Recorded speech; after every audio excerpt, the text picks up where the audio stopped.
All right, here we go. Starting the stream up. Special edition Knicks Fan TV podcast. Salute to Knicks Nation. CP from Knicks Fan TV here. Special guest Tommy D, aka Tommy Digital, in the building. This is part one of our NBA draft special. In this series, I'm going to be talking to a lot of scouts, content creators, bloggers in the know who follow particularly the prospects who are slated around the lottery or so. Obviously, as the Knicks are concerned, we're going to be lottery hunting it once again this year. So as we get into March, with March Madness right around the corner, we want to start taking a deeper dive into a lot of these prospects, their strengths, weaknesses, potential fit with the Knicks. And on tonight's episode, we're going to talk about one Cole Anthony. And Tommy D, man, first of all, how you doing, man? How's everything? CP, I'm doing really great. Thank you for the introduction. Love the Tommy D Digital. Tommy Digital, man. Tommy Digital. I like that. Like Bobby Digital. Facts. I'm into it. Facts, man. I'm doing great. Always great to be with you. Yeah, man. Well, thanks for coming on. So let's talk Cole Anthony, man. This is a kid. He came into this year's college season with North Carolina. Very highly touted prospect. Obviously, he's a very familiar face for Knicks fans. He's the son of Greg Anthony. Had an up and down year so far. You know, he came in, he had a bit of inconsistent performance. Then he was marred by some injuries. He had I believe it was a meniscus tear, knee injury. Mm-hmm. And so he's come back. He's had a solid February so far. Not sure how Carolina, if they will end up making it to the dance, but you know, you are a guy, you've been touting this kid's prospects for quite some time now. So let's get into what do you like about Cole Anthony as a potential fit in this NBA draft? It's a great question, and I have to start by saying I'm old enough to remember when his father was drafted in 1992. Well, 91 or 92. Mm-hmm. I was actually at the practice facility at SUNY Purchase when they made that announcement. Of all places, they've since then now moved to Tarrytown, Greenburgh, Mm-hmm. in Westchester, which I think if you've seen some reports is not a popular thing amongst the players. But we'll leave that for a conversation for another day. Facts. I've been fortunate enough to watch Cole develop really. As a player since he was about 13 or 14. Freshman year at Malloy, came in very highly touted.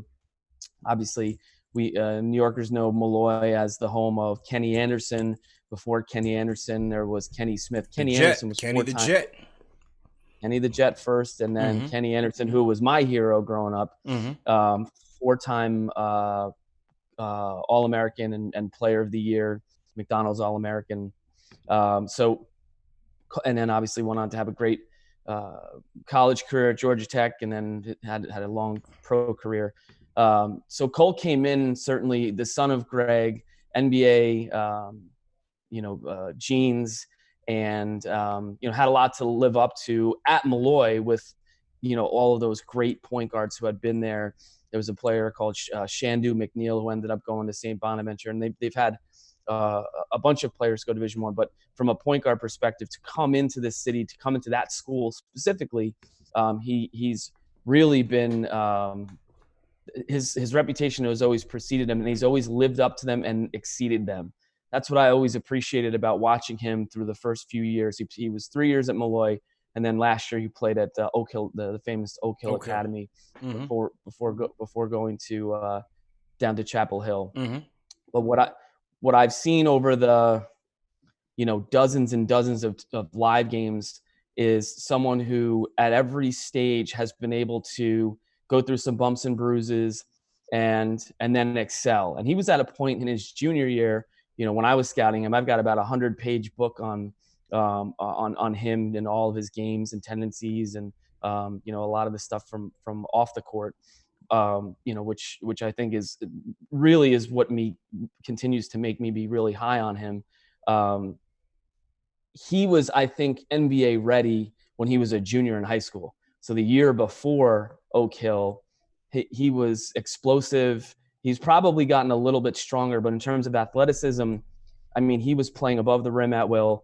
He was playing in a pro-style system with Moses Brown, who ended up playing at UCLA. They had another player called Khalid Moore, who went down to Georgia Tech. They had very high Division I talent. Moses Brown, I think, is in the Hawks system right now, 7'1". Think like a less athletic, explosive Mitchell Robinson, but someone who certainly knows how to catch a lob and play above the rim in pick and roll style. So when I was watching that Malloy team, they were nationally ranked, and I just kept saying to myself, he could play when you sort of see where the league was trending, sort of to the small-ish guards. I wouldn't call him a small guard, but he was playing at such a high level that I felt like he could stick on a roster somewhere. He goes to Oak Hill, has a great year last year at Oak Hill, and then obviously what's going on this year. They lost Anthony Harris very early on in the season, who would have been his backcourt mate and someone who would have helped him with his, the ball handling responsibilities. He played 39 minutes last night. I mean, he plays a lot of minutes. He has a lot of responsibility. There's not a lot of talent on that team. And I think what you're seeing this year, especially last night, although, as you mentioned before, the couple weeks beforehand, they really started to get it all together, and he started to play really well. It's just a very difficult season overall at a school where, when that happens, that becomes not just national news, but like all-time national news. Roy Williams has never had a losing season. Yeah, tough season for that. I mean, tough season for Roy Williams, who's never had a losing season in his life. And you go back to his years at Kansas, you go back to his assistant days at Carolina. He doesn't know what being under 500 means. So when you combine those expectations and those two things together, the light sort of gets shined on a negative in a negative way on Cole. I took exception to the Mike Schmidt profile on Draft Express. And I think the critics right now are way too much into the record and the numbers than the skills of the player and how he can translate it at the next level, which I'm sure we're about to. Well, one of the numbers that did strike out to me, just looking at Jonathan Wasserman's tweet earlier that you had engaged in as well, is 94th percentile in ISO scoring, 42% on catch and shoot jumpers. As we, factor in the Knicks into this equation, who's looking for a more offensive-oriented point guard, from what they say. Obviously things can change in the draft, whether they go best player available or go that route. Would you see him as a potential fit here based on those numbers so far? Of course. And I think the thing that if we were to look at those numbers specifically and talk about the point guard position, when I was scouting Dennis Smith Jr. when he was at NC State, I couldn't tell you those numbers specifically, but I could tell you those numbers were not good. He was not a good off-the-ball player. He needed the ball, and if he didn't have the ball, he wasn't productive. The fact that Cole, who doesn't even have, I mentioned Anthony Harris before, to not have that high caliber of an off-ball pairing and still be that good off the ball, that tells you he can fit within a 5-person system. He can play with someone who can be dominant and then get in the lane, kick out. You can play with an RJ. You can play with Frank Ntilikina. Certainly can play with Mitchell Robinson. We know this just by the mere fact that he can get into the lane. Once you get into the lane, you really just have to throw the ball in the air, and Mitch is going to dunk everything. I feel like he'd be a good help for Kevin Knox in sort of that similar situation too, just being able to get in lane, kick out. For whatever reason, Knox is having trouble making shots off Ntilikina's passes. He's like 21% from 3 for the year, which is crazy. And he's so you have no concern, not to cut you off, but you have no concerns with his playmaking ability. I know that's also been a knock on his game, but you have no concerns as a playmaker at the next level. The thing you have to realize about the ACC is that it's a very crowded conference, and that's where you sort of have to step away from the numbers and actually watch the teams and how they sort of game plan. If they're game planning specifically for Cole. So, and what North Carolina runs is a lot of double big stuff, horns. They have Baycott, who's a freshman, who's very good. They also have Brooks, who's an older player, but 2 bigs, crowds. And if you don't have shooters, there's just not a lot of room to create. So when those gaps get plugged, it becomes very difficult for Cole to get into those gaps, to get into those seams, and to make plays in 5-on-5. Transition, he's been very good. when you see, we'll show the tape here in a second, Mm-hmm. when he's able to have that space in a single high pick and roll, he's able to have some success, very easy success, because that's what he was used to in high school. The thing that he doesn't have are guys who are around him who are ready to shoot. A couple times last night, he got in the lane, kicked out, and a couple of the shooters they had an opportunity to pull the trigger, just didn't. They bricked a lot of them. And some didn't even take them because they just didn't think they could get the shot off. Mm-hmm. At the NBA level, you're going to be kicking that to a 6'8", 6'9" guy who's going to be able to get that shot off in rhythm. And, those plays I think are going to be, pretty easy for him. I look at him as at the floor, you're talking about a Mike Bibby, mm-hmm. and at the ceiling, or a Colin Sexton maybe. I even think he's better than Sexton. Although if you look at what Sexton's done the last 2 weeks, he's been incredible. Mm-hmm. They never should have taken Larry Drew away from Colin Sexton. Kobe Altman, I think, probably would want a mulligan on that one, obviously based on what's going on with Beeline. And I love Kobe, CHSAA for life. That's my guy. But you have to, Sexton and Larry Drew had such a great player-coach relationship and development relationship. That's probably a conversation for another day. To me, I just think that Cole is a guy who, when put in a pro style with wings who can shoot, will be a very, very effective NBA player with a ceiling that would be, a franchise caliber point guard. Okay. So you think obviously with a uptick in talent, some more spacing on the floor, it should accentuate his strengths a lot better at the next level. So the Dennis Smith comparisons is a little bit over the top for you. He's not Dennis Smith. Yeah. I mean, he is not Dennis Smith. He, to me, again, at the floor, like a Bibby, a more athletic Bibby. His range is unlimited. He has pretty close to Trae Young range. He's not Trae Young as a shooter, but he can step it out 35 feet. We've seen that on many occasions this year. If he has someone who can set solid screens and finish at the rim, he'll be able to get in. You surround him with shooters. He can be that 30 to 35 minute franchise point guard. I'm not saying John Moran. He's not gonna. I don't know if he's gonna come in the league and make you a 500 team in a year. But there's very few guys who can do that. So I do, though, think that when you're talking about this point guard class, there's a lot of question marks just based off of Haliburton. Not a lot of people seen him play from Iowa State. Mm-hmm. Obviously, LaMelo, you see the AAU stuff and the highlights, and the NBL highlights as well. His team was 5-23. You're not sure how good of a defender he is. Is he an NBA caliber shooter? Question marks. For me, I've seen Cole. I've watched Cole develop.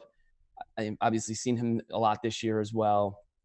North Carolina came in and signed the point guard from my high school alma mater. So we've had a chance to see a lot of North Carolina here over the last couple months. To me, there's not a lot of question marks. And I think when people point to the stats, the advanced stats, and Carolina's record, I think that's weighing too much on their decision on what they think Cole Anthony will be as a player. Okay, so speaking of stats and last question. So let's go to last night's game against Duke. He was 3 for 13 on the night. Obviously struggled shooting. What are some things that you looked at from this game that you had liked that he did? Yeah, I think you really have to look at the times where he had single high pick and roll in space. And there was a great play, a nice pass that he made for, I believe, Brooks, when he was able to get into the sort of that mid-range area. And when he has that ability, when he has that time, he's able to make plays pretty effortlessly. He also was able to sort of, get run off the three-point line, but, get into that mid-range area, make floaters. His floater game was not on last night. That was obvious. But what I really liked, and I think I mentioned this to you earlier today on Twitter, was that he didn't force it. He didn't take 25 shots. Yeah. And they were in that game. A couple of they were in it. Calls here and there. Yeah, they were definitely in it. And I thought, give credit to Duke. I thought their defense was pretty exceptional last night on him. Oh yeah. But I thought he took what the defense gave him. I thought he was fairly patient in his floor game last night. Absolutely. And by the way, Cassius Stanley does a lot of things that I think that there are boxes unchecked, I think, on the roster that he would check.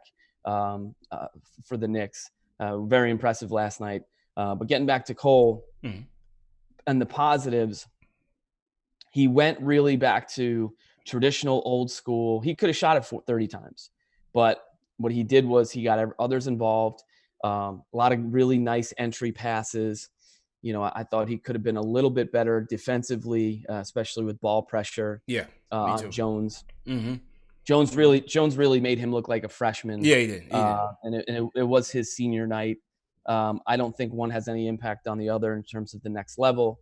But that certainly was a difficult environment for Cole. And to his credit, he stayed composed. He didn't get into it with the refs. He stuck to the game plan. They just didn't make shots. And when he wasn't making shots, what I really liked was some of those leaners, he saw that Baycott and Brooks were underneath to be able to clean them up. So a lot of those were sort of assists, if you want to look at it that way. I think I'm probably being a little, giving them too much credit. But when you see that your guys are under the basket, you throw it up there, you give them a chance to make a play. And, that's what I really liked about what he was able to do. There was a couple of spots that he needs to clean up. Again, ball pressure, contesting shots, keeping guys out of the lane, when guys get downhill. If Jones is getting downhill on you and getting to the lane at will, that probably means you got to get a little stronger at the NBA level. But all in all, I think he's going to hopefully, if he comes out, which that decision still has to be made. We'll see how he measures and what he does if he shows out at the combine. And I think you'll see his stock rise after the season. Let's see. Well, how much of the season do they really have left? I mean, their record is pretty terrible right now. I mean, is it basically ACC tournament or bust for Carolina, or do you think the committee gives them a bye? No. If they don't win the ACC tournament, they're not going to be playing any. I mean, if they win a couple of games, maybe the NIT brings them in because they're Carolina, but they've got to make it to the finals at least in order for that to happen. Okay. All right. So we got a couple more games to evaluate them on, but definitely appreciate you sharing your insights on them. Real quick before we get back to the second half of the Knick game, Kenny Atkinson, the news was a shocker yesterday as we heard that the Nets and Kenny Atkinson had parted ways. What was your takes on that, and what do you think about Kenny Atkinson just overall as a coach? Overall as a coach and overall as a person, I think I put this out the day that it happened, which was yesterday, if I'm not mistaken. I got to know Kenny when I was credentialed and at practice in Greenberg. He was behind a couple of assistants, a gentleman by the name of Phil Weber, who did a really good job. And then obviously Dan D'Antoni was Mike's brother, who was the first assistant. And then Kenny was third on that list, working specifically with the guards. And, he is he's a point guard developer, for sure. We talked about Jeremy Lin and all of the other guys who are on his. Jeff Teague is on his resume. D'Angelo Russell, certainly. So if you're trying to groom an NBA point guard into an NBA system, let's call it modern, he is certainly someone who you want to have, in your program. But as a person and as someone, with the work ethic and just the relentlessness, that's the icing. The coaching part of it is the icing on the cake. The effort and the grind and the like I said before, the relentlessness is really what struck me about him. Is just nothing's going to stop him from becoming an NBA head coach. I was surprised, frankly, when I heard the news.